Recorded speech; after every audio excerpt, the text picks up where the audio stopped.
I need to fall in love with my client, and I got to constantly changing to meet their needs. Don't fall in love with your product or service. In business, every one of your readers or viewership in this case should really ask themselves the question, who am I at my core? Because we all have different gifts that we can give. In business, I think, other than love, your labor is probably the most sacred gift you can give any human being, because it's so much of your time, your energy, it's the essence of all you've developed in your life. If you look at it, there's 3 gifts you could give. There's the gift of a specific art, a skill set, an ability, a talent that you have. And many people are artists. They're not just artists like they paint. They have something that they're just so good at, and then they start a business because they go, you know what? I can design better clothing than the person I work for. I can write better code.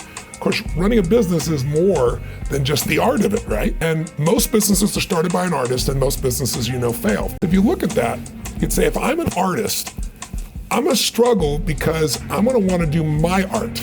A great business person says, it doesn't matter what I care about. I can't fall in love with my product or service. I need to fall in love with my client, and I gotta constantly changing to meet their needs. Don't fall in love with your product or service, fall in love with your ideal client. If you're gonna be a successful business person economically, you gotta say, who am I and who do I need? If I'm a great artist, I probably need a good manager leader as a partner, because they're gonna help me build the organization, and I can still do the art that people love, and I'm gonna just make sure my art is what they want, not just what I want. So you gotta know who you are and who you need.